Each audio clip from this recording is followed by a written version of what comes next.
He wasn't yelling. He didn't break anything. He didn't attack anyone. When a crisis hit, the autistic son of the Mafia boss would simply disappear inside. The world was becoming too big. The noise was too sharp. The light was too bright. And he curled up in his own body as if trying to fit into a place where there is no longer room. And nobody, absolutely nobody, knew how to bring him back. Not even doctors, not even experts, not even his father, the most feared man in the city, accustomed to bending the entire world to his will with a command, until the day the impossible happened. A pencil case fell on the school bus. The sound echoed like an explosion, and Ethan entered such a severe crisis that even his father's bodyguards stopped breathing. But before chaos engulfed the boy, a voice pierced through the tumult. Calm, constant. It needs. The voice of the school bus driver. She didn't touch him without warning. He didn't scream. He didn't push. She just spoke to him at the right pace and in a language that no one has ever been able to decipher. And the boy that no one could calm down slowed down. He breathed. It returned. It was at that moment that the Mafia boss understood a truth that shattered his world from the inside. He wasn't the one his son was looking for when everything turned to noise. It was her. And when someone becomes the only anchor for a broken child in a universe made of shadows, this person's destiny no longer belongs solely to them. Today you're going to hear the story of how an ordinary driver became the only safe place in the life of the most vulnerable boy and the most dangerous man of the city. The first time I saw Ethan, the autistic son of the most feared man in town, he was sitting in the last seat of the school minibus, knees drawn up, enormous headphones covering his ears, and his eyes fixed on an imaginary line on the floor. I was the newly hired driver still adjusting the mirrors when I noticed he hadn't blinked for long seconds, as if trying to control his own body. The other children climbed on, talking loudly, running, dropping their backpacks, but none of them dared touch him. His name was whispered like a warning. He's that man's son. Don't come near him. But while everyone else kept their distance, I was the only one who realized it wasn't because he was the son of the Mafia boss. It was because Ethan seemed to live in a world that intersected with ours, a world where noises hurt, lights wounded, and touches were storms. The first crisis happened that morning. I was about to close the door when a girl dropped a metal case on the floor. The sound echoed like an explosion. Ethan's eyes widened. He pressed his hands against his ears under his headphones and began rocking back and forth in a repetitive, desperate motion. The children fell instantly silent. The monitor froze, and everyone looked at me, as if I had any training to deal with that. But at that moment, it wasn't training. It was instinct. I walked slowly towards him, keeping enough distance not to intrude on him. The air around him felt denser, as if he were trapped in an internal storm that no one could see. "Ethan," I said softly, without touching him. "It's okay. The noise has passed." He didn't seem to hear what I was saying, but he recognized my tone. He continued rocking, breathing rapidly, his face turning red. The monitor tried to approach, but I raised my hand, asking him not to interfere. "He doesn't like unexpected touches," I explained. "Give him space." No one argued with me. Maybe because they were afraid. Maybe because they felt I really knew what to do. I knelt slowly, lowering myself to his level, and began to speak in a soft, steady rhythm, almost like someone following waves. I told him what was on the bus, where we were, what had happened. I hid nothing. The truth calms more than empty promises. Minute by minute, his breathing began to slow. His body swayed, lessened. His hands loosened. Then he lifted his face and looked, not at me, but through me, as if slowly returning from his refuge. "Cases make noise," he murmured, his voice trembling but firm. I smiled. "They do, and that was loud. You got scared." He nodded. A small, almost invisible nod, but full of meaning. "When noise hurts," he continued with difficulty, "I get trapped." Trapped was the word that destroyed me in a way I didn't expect.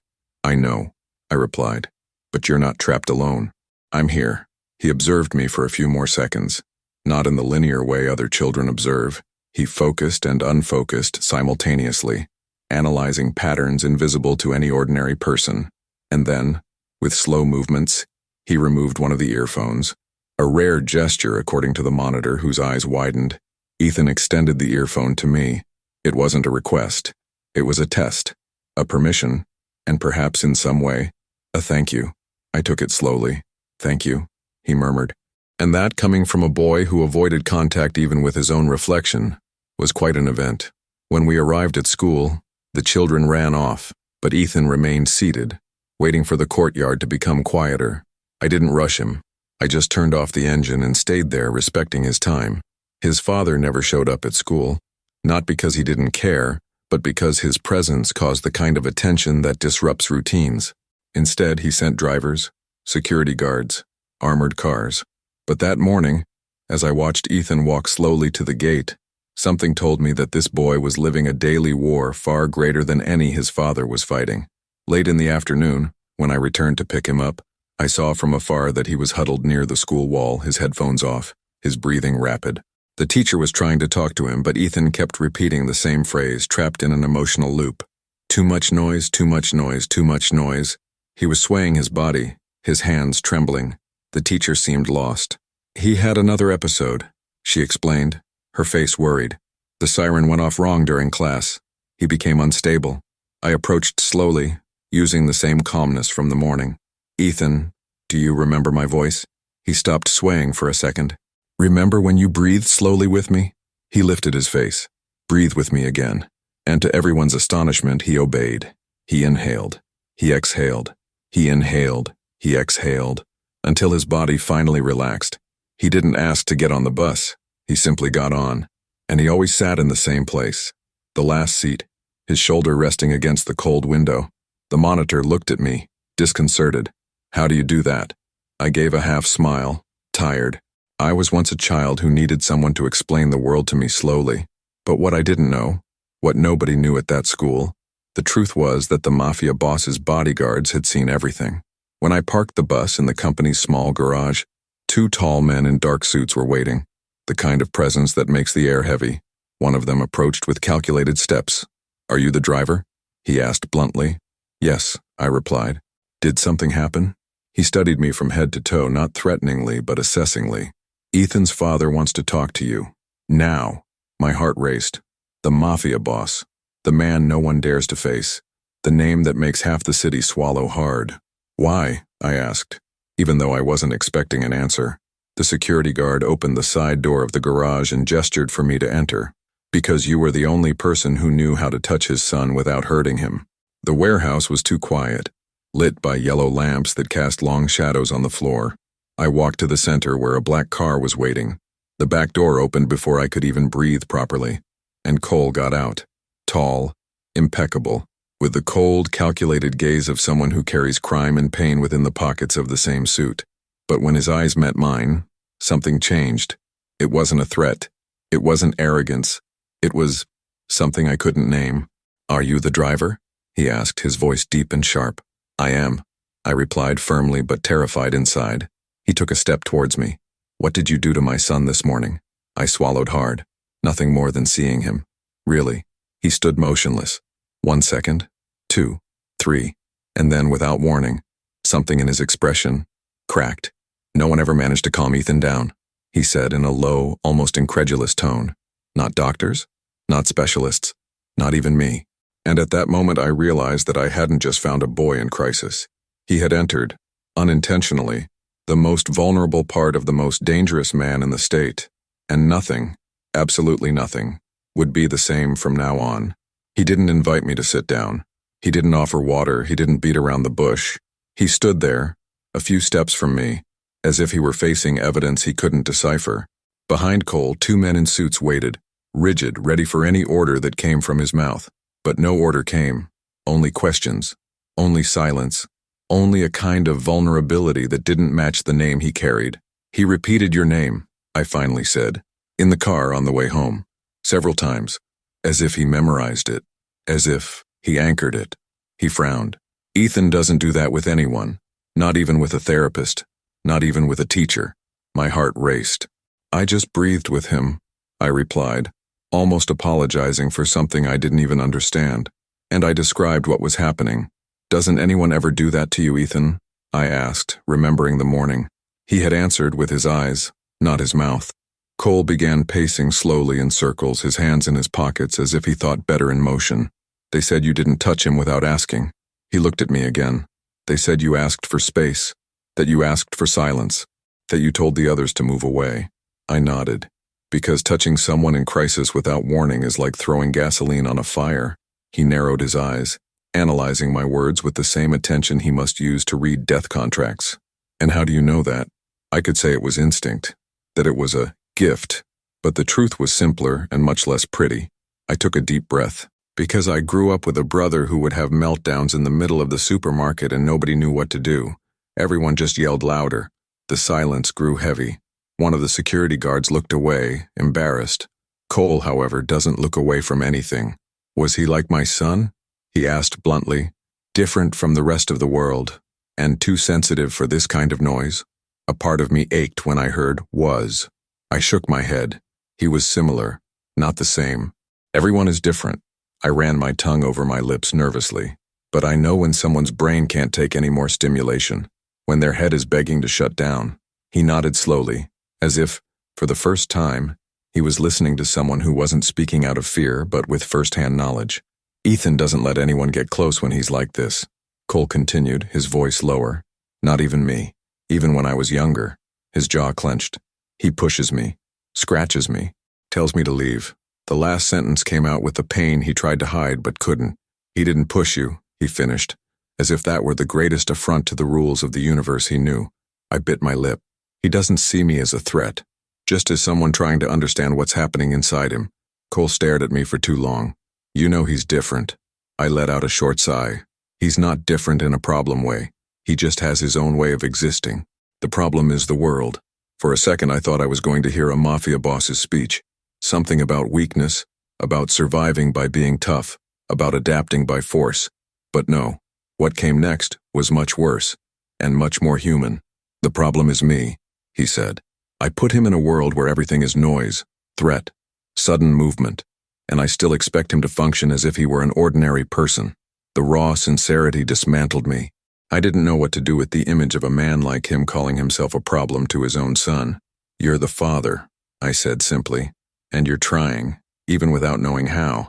That's already more than many children out there have. He took a deep breath as if holding back a curse and a prayer at the same time. The school called me today, he continued. They said you arrived before the crisis worsened, that you made him breathe, that he repeated what you said as if it were a script. He swallowed hard. He got home and passed out on the sofa. He slept hugging his backpack. His gaze wandered for a moment, as if remembering the scene, and before falling asleep, he repeated, "The driver knows how to reset the noise." I smiled involuntarily. It was so Ethan saying something like that it seemed I could hear the phrase in his voice. You reset my son's noise, Cole concluded. I don't know whether to be grateful or afraid of that. I crossed my arms, a defensive reflex. I don't want to be power in anyone's life, I replied, much less in the life of the child of a man everyone fears. He gave a tired half smile. I don't want you to be power. He took a step toward me. I want you to be a haven. The weight of that word hit me. Haven implies arrival, but it also implies responsibility. And what exactly do you expect from me? I asked, because this conversation wasn't happening by chance. He didn't waste any time. I want you to keep driving. He paused. And I want you to keep being the only person who knows how to get him out of the eye of the storm. Before I could answer, one of the security guards approached and whispered something in his ear. Cole stiffened. Is he still here? He asked in a harsher tone. He's in the car, sir. My heart leaped into my throat. Ethan's here? I asked, surprised. You brought him to the garage?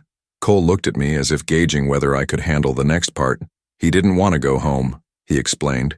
He said he'd only go if the bus driver explained the way by today. The sentence was confusing, but I understood. Ethan needed closure. He needed predictability. He needed someone to describe what had happened to him, otherwise the day wouldn't end in his head. We walked to the car together. The backseat door was ajar. Ethan was inside, huddled up, knees to his chest, forehead resting on his headphones. He wasn't swaying, but his whole body seemed on high alert. I stopped at the door, took a deep breath, and spoke before being seen. Ethan, it's the driver. He immediately lifted his head. You're here? His voice was tired, scratchy, but relieved. I'm here. I sat beside him without touching him. Today was a tough day, wasn't it? He shook his head, tightening his headphones.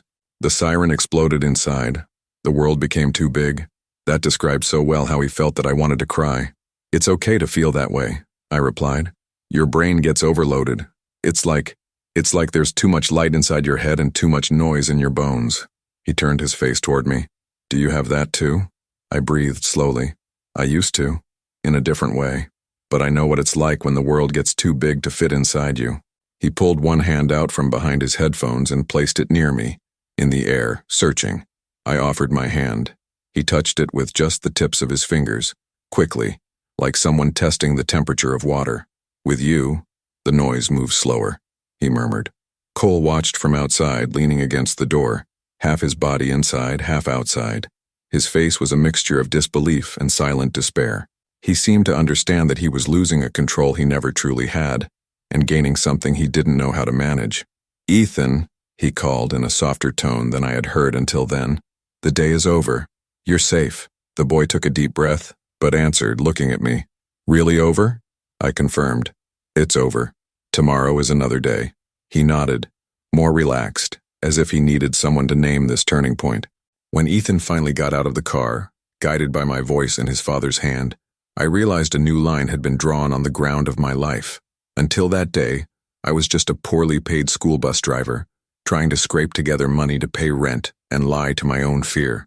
Now suddenly I was the person the Mafia boss's son chose as a role model, not because I was the strongest, but because I was the first who didn't treat his inner world as a whim, but as reality. Before leaving, Cole approached me once more. His scent was a mix of expensive cologne, barely any cigarette smoke, and something metallic that I couldn't tell if it was a weapon or the city. Tomorrow, when he gets on the bus, he said bluntly, I want you to sit with him for the first few minutes. I frowned. I can't. I have to drive. He smiled slightly. You drive better than anyone I've ever hired. The confidence was unsettling. The monitor holds the wheel until the gate. I shook my head. That's not protocol. He replied with the phrase anyone would say in that place, but coming from him, it sounded different. Marina, I am protocol. I could have said no. I could have said I don't interfere in family dynamics, that my work ends when the kids get off the bus. I could have reminded him that the closer I got to that world, the easier it would be to get lost in it. But I thought of Ethan hugging his backpack, trying to reset the noise on his own. I thought of how he repeated my name. I thought of how his little hand searched for mine in the air, as if I were a power cable pulling him back to the surface. And then, instead of refusing, I just said, I'll take him, but my way. Cole nodded, just once. Your way, he repeated, because apparently it's the only way that works. That night when I got home and collapsed on the sofa, my uniform still dusty from school, reality hit me all at once.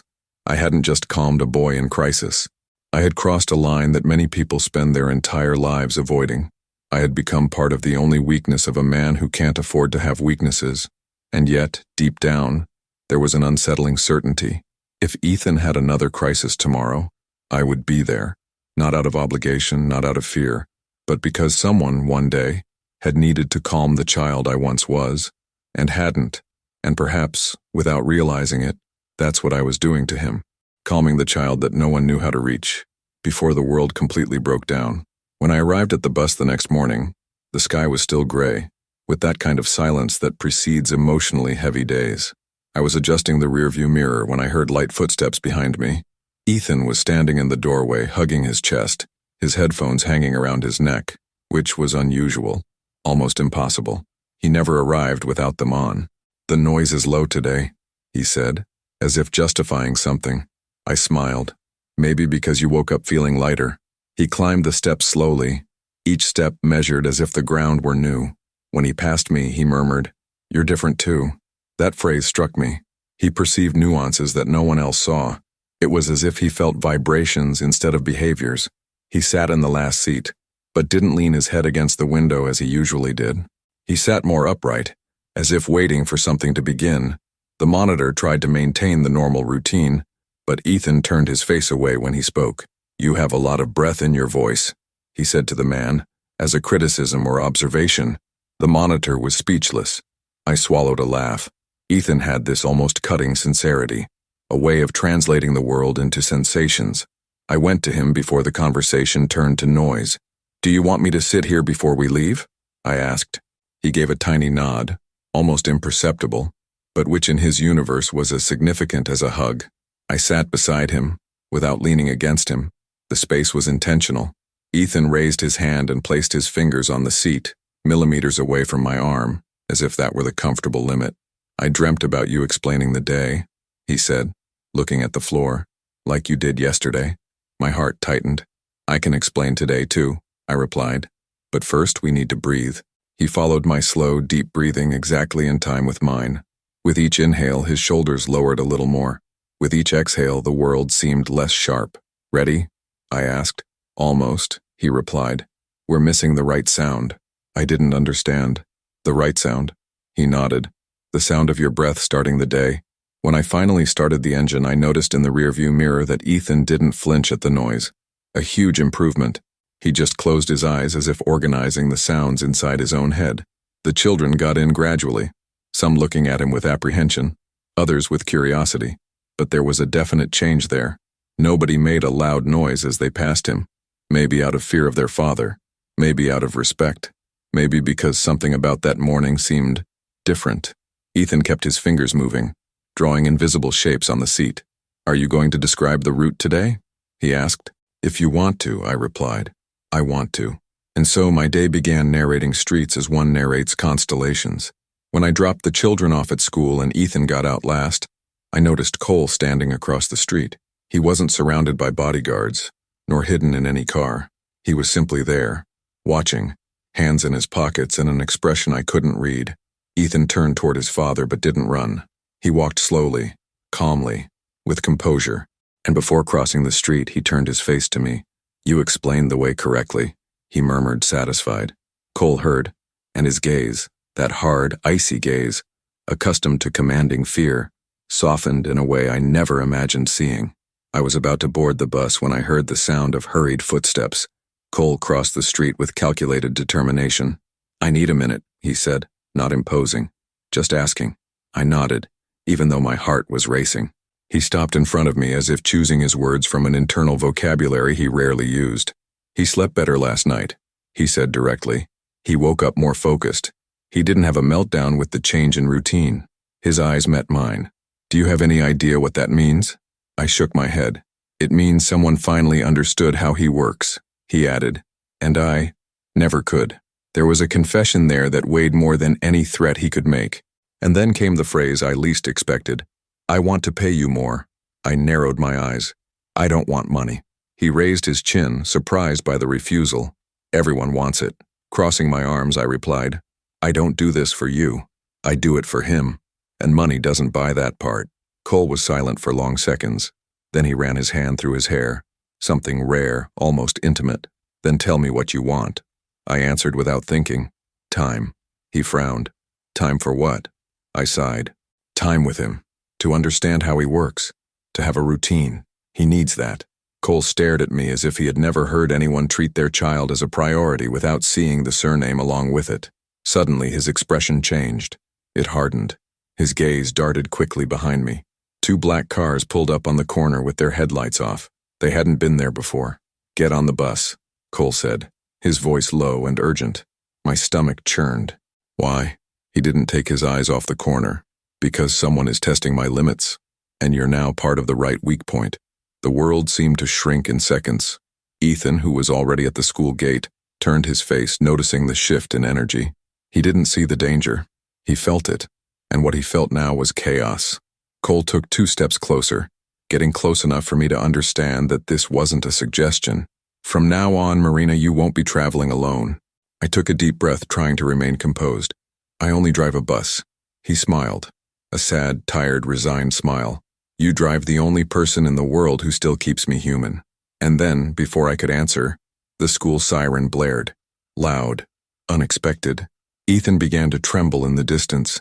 And in that instant, I realized that my life had been split in 2. Before and after the boy who needed someone to translate the world. And then I ran to him. Because whether we like it or not, I was already the only person capable of calming him down before the noise swallowed him whole. When I ran toward Ethan, the world seemed to shrink around me. The siren echoed like blades in the air, cutting straight through his senses.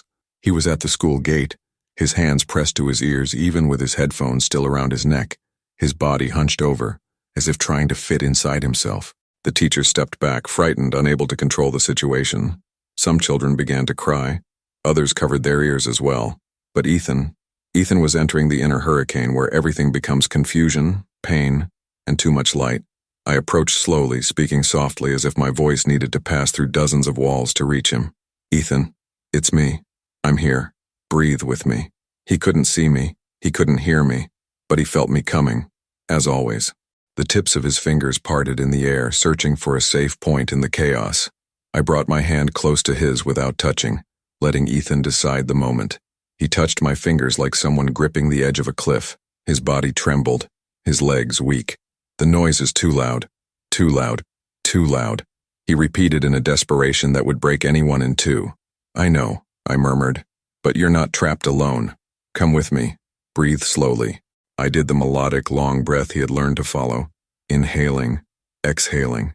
Even in crisis, Ethan tried to imitate. It was imperfect, sluggish, but it was effort. It was a fight. It was survival. Gradually, the trembling lessened.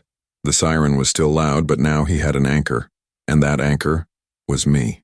Cole appeared at the gate seconds later, crossing the school like a man who fears absolutely nothing, except losing his son. He observed the scene with the most devastated look I had ever seen on him. There was no coldness. There was no mask. There was only a father, not knowing how to enter that broken world where his son was trapped. Ethan, he called softly, so as not to worsen the sound. Son, look at me. But Ethan couldn't. Half his body was curled up against me, trying to match the flow of my breath and stay steady. Cole opened his mouth to repeat, but stopped.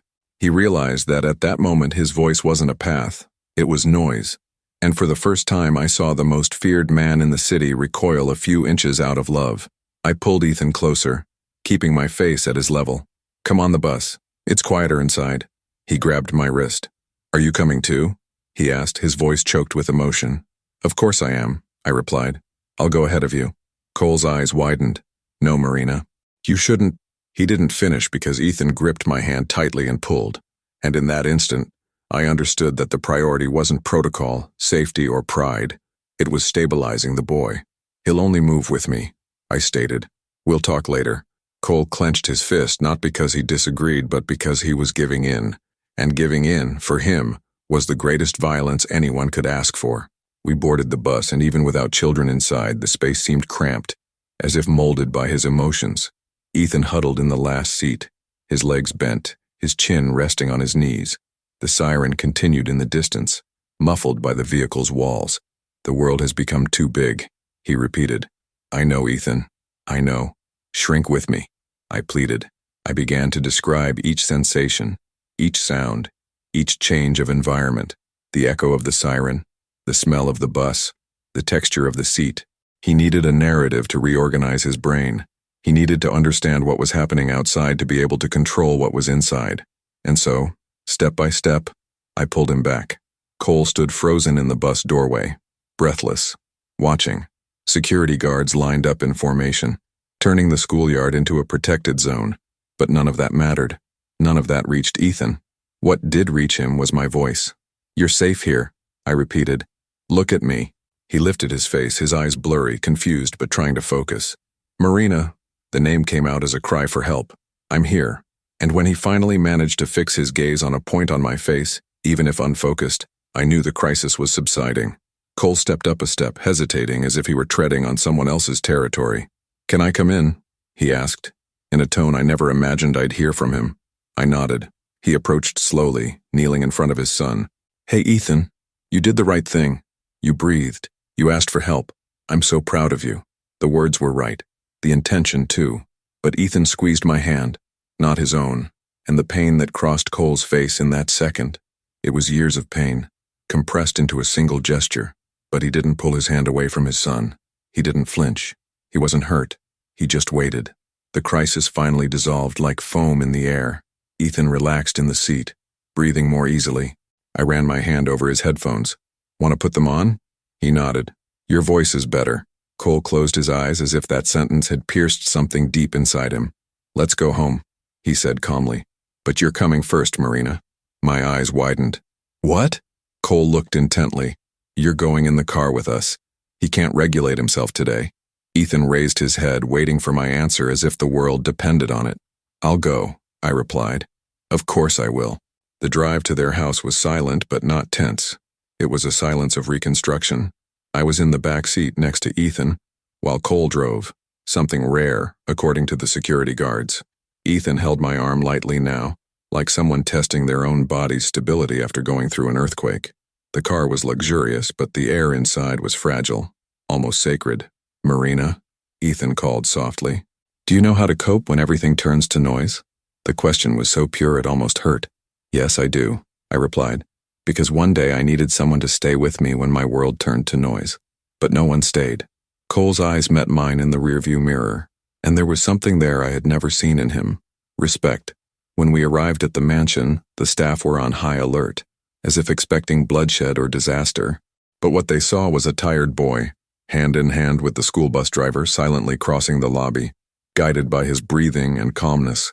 Cole followed behind, almost reverently. We went up to Ethan's room, a spacious, organized space but full of sensory items that he probably hated and nobody knew. "Stay, just until I fall asleep," he asked, sitting on the bed. "I'll stay," I replied without thinking. Cole stayed at the door, as always. He didn't intrude, he didn't disturb, he just observed. I lay down beside him, not right next to him but close enough for him to feel me. I told him about his day, step by step, using the same linear pattern he understood. Siren, crisis, breathing, bus, car, house, room. He relaxed as I narrated, until finally his eyes closed and I heard his deep resting breath, a rare breath, a breath that boy only had after an internal war. I slowly got up, adjusting the blanket. Cole approached slowly, almost in absolute silence. "Did he sleep?" he asked, whispering. "He slept," I replied. When we left the room, he closed the door carefully, as if he were closing something too precious. And then, in the hallway, with the entire mansion silent, he uttered the phrase that shouldn't exist between people like us, "Marina. If you leave his life now, he'll break down." I took a deep breath. "And you?" He looked away, as if he hated to admit it. "Me too." And at that moment I realized it wasn't just Ethan I was holding back. He was a whole man trying not to fall apart. As we walked down the hallway, I realized the entire house was in a state of silent alert. Staff walked more slowly, glances were averted, doors remained ajar as if any sudden movement could disturb the fragile balance of the moment. Cole walked beside me but didn't dictate the pace. For the first time, he seemed only to accompany me, as if he were relearning how to exist in his own house. Downstairs, I heard long footsteps, probably the security guards reorganizing patrol routes, but the hallway where we were seemed suspended from the world, as if nothing but Ethan's room mattered. Cole stopped near the stairs, took a deep breath, and said, without looking at me, "When he was little, I thought tantrums were stubbornness." The sentence landed heavy, sincere, painful, and to this day I blame myself for taking so long to understand. He ran a hand over his face, and for a moment he didn't seem like the head of the Mafia. He just seemed like a man tired of failing at the things that really matter. "I yelled at him sometimes," he confessed, his voice almost choked with emotion. "Not out of anger at him, but at the world that was crushing us both." He paused before adding, "And when I yelled, he would withdraw, as if I were just another noise." I looked at him with a mixture of compassion and pain. "Parents aren't born knowing how to deal with this," I replied honestly. "Autism doesn't come with a manual. Neither does parenthood." He laughed humorlessly. "But I should have known how to protect him." He took a step closer. "And you, a stranger, calmed my son in minutes." The echo of that truth enveloped us. Dense, profound, transformative. We went down to the room, where the lights were low and the security guards discreetly stood at the doors. Cole asked everyone to step back, and the space was just for us. The silence there was different, heavier, more charged, more revealing. He approached the large table in the center and rested both hands on it, as if trying to support his own weight. When Ethan was a baby, he didn't cry. He would just shut down. I frowned. "Switched off?" He nodded. He would spend hours quiet, as if he were disconnected from the world. He swallowed hard. The doctors said it was calmness, but it wasn't calmness. It was overload. His gaze wandered for a moment as if revisiting memories he never dared to confront. And when he started crying years later, I didn't know what to do. So I bought silence, security, structures, but that's not what he needed. I walked slowly toward him, without interrupting the flow of something that seemed to come from a rare and guarded place.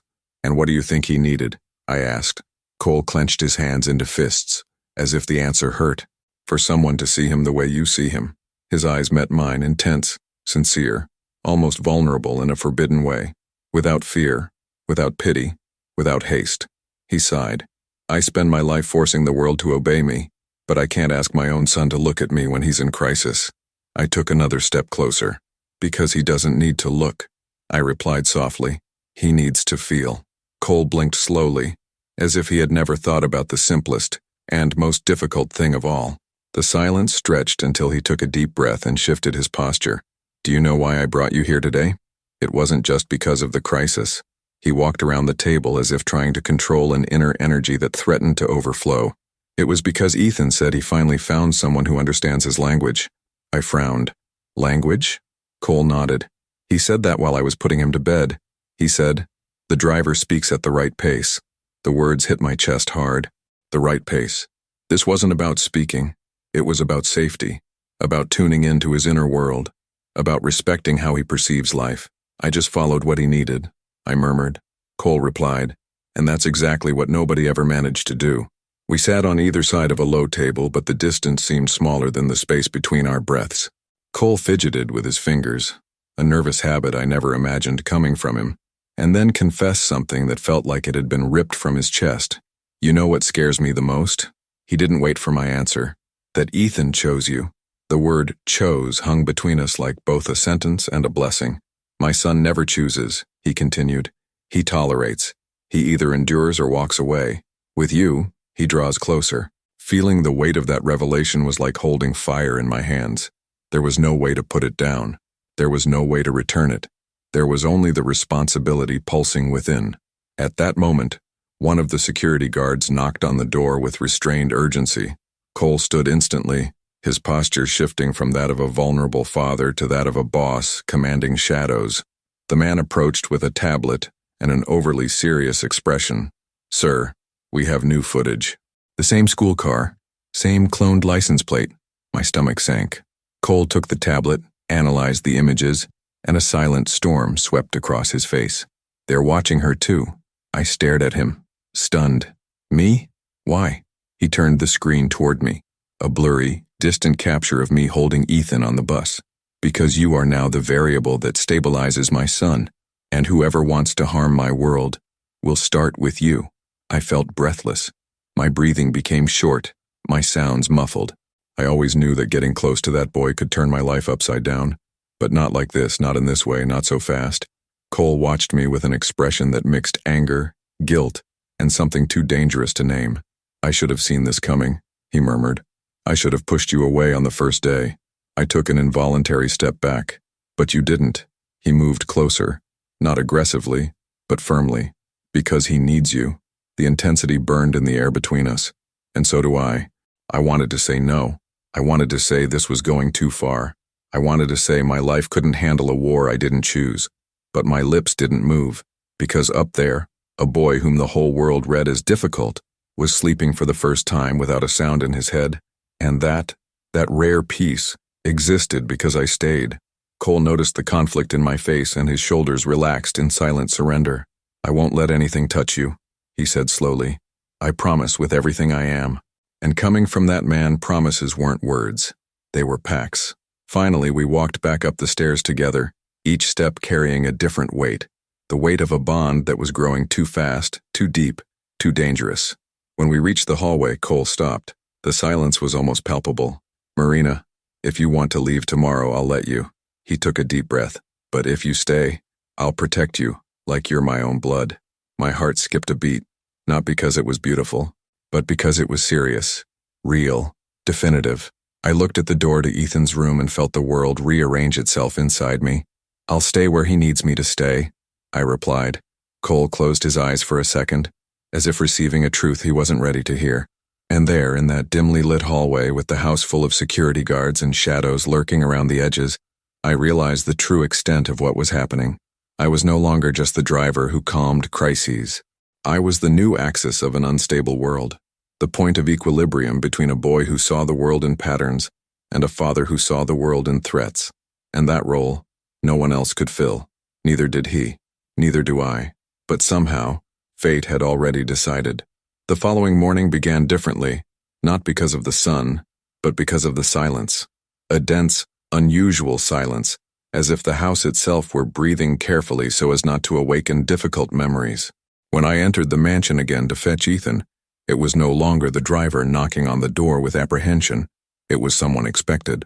A security guard immediately opened the way, and another guided me down the hallway to the room where Ethan sat on the floor, on a sensory rug, running his fingers over the textures in perfect cycles. He heard me before he saw me. "The driver's here," he said in a whisper that made Cole, standing behind him, look up and observe me as if I were the only stable piece on an unstable chessboard. I knelt beside Ethan without touching him. "Good morning," I murmured. He extended his hand toward me as he always did when he needed to confirm his presence. I touched my fingers to his and felt the immediate relaxation course through his body. "It's quieter today," he said, assessing the environment as if measuring invisible vibrations. "Yes," I confirmed. "The day is starting slowly." Cole stayed a few steps behind, too attentive, as if studying our every gesture to replicate it later. But he couldn't. It wasn't a formula, it wasn't a technique. It was attunement. It was emotional surrender, something that not even he, with all the power he had, could buy. I led Ethan to the minibus, and he climbed the steps with less hesitation than in previous days. Each step was still cautious, but it wasn't fear, it was organization. The monitor, now with clear instructions from Cole, didn't speak loudly, didn't interrupt, didn't touch Ethan without permission. The entire environment seemed coordinated to welcome that boy. And when he sat in his usual seat, he raised his hand in the air and repeated, "Are you going to sit first?" He no longer needed the gesture itself. He needed the ritual, the predictability, the feeling that the world wouldn't crumble without warning. I sat beside him, and the instant the engine started, Ethan took a deep breath, as if aligning with the day depended on the sound of my breath guiding his. The drive to school was peaceful, quiet, almost meditative. Ethan watched the movement of the light through the window, even without focusing visually. He understood the world through patterns, the sound of the street, the vibration of the engine, my tone of voice. And when we arrived at the gate, something rare happened. He held my hand for a few seconds longer than usual. "Today, the noise started small," he said. "Did you do this?" I felt my chest tighten. "We did this together." He smiled. "A little, but enough." And then he walked inside, where the teacher awaited him more calmly than on previous days. Cole watched from afar, his hands in his pockets, as if learning to breathe by watching his son breathe. But the peace did not last long. Before I even got back on the bus, one of Cole's security cars quickly blocked the side street. The men got out, armed but discreet. Cole approached me almost silently. "Marina, it happened again." My stomach churned. "What?" He handed me his cell phone with a blurry photo, taken from a distance. It was me getting off the bus the day before. "They're monitoring your routes, your house, your schedule." My throat went dry. "Why me?" I asked, even though I already knew the answer. Cole took a deep breath as if trying to choose the least brutal version of the truth. "Because now you are my son's emotional support, and whoever wants to bring down what's left of me will start with you." For a few seconds I heard nothing else. Only the minibus engine running, the wind cutting through the street, and my own accelerated breathing. I knew that being near that world would have consequences, but not like this. Not with my face being watched by someone I didn't even know. Cole sensed my panic and for the first time didn't try to mask the impact of the situation. "I should have pushed you away," he said, his voice low and heavy.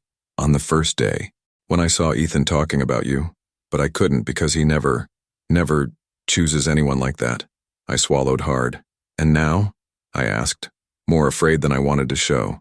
"Now," he replied firmly, "I'll keep you alive, at any cost." We got into his car to discuss what would happen next. In the back seat, the smell of the upholstery mixed with Cole's cologne created a paradoxical atmosphere, safe and dangerous at the same time. "You're going home with someone tonight," he announced. "Don't argue." I closed my eyes, taking a deep breath. "Cole, I just drive a bus. I'm not part of this world." He leaned forward, bringing his face close to mine. "You turned around when you put your hands on my son." The sentence hit hard, not because it was an accusation, but because it was true. I was in it now. There was no turning back. Later, when we went to pick Ethan up from school, I sensed the tension in the air even before I saw him. The children were more restless, teachers were whispering. Something had happened. He was sitting near the outside wall with his headphones on, but pressing the sides tightly. When he saw me, he raised his hand. He wasn't trembling. He wasn't crying. But he was having an internal breakdown. That kind of silent dysregulation that hurts more than noisy crises. I approached slowly. "Ethan," he breathed quickly. The break was too noisy. The wind hit the door hit the floor hit my head. It was his way of translating sensations, of transforming stimuli into narrative. "Then let's reorganize," I said, one at a time. I sat beside him on the sidewalk, describing everything around us. The wind, the distant sound, the shadow of the tree, the smell of the paint on the wall, the order of things, one by one, until he relaxed his shoulder and leaned lightly against me. It wasn't dependence, it was trust, it was alignment. And when he finally looked towards his father's voice, Cole took a deep breath, as if that small movement were a response to a silent miracle. "Let's go home," he said, but he didn't order. He asked. Ethan stood up slowly, holding my hand, and together, we got into the car. During the drive, Cole didn't say anything. He didn't need to. He watched me in the rearview mirror with a kind of respect that can't be bought, demanded, or inherited. It's earned. And during that silent drive, I realized that something inside him had changed.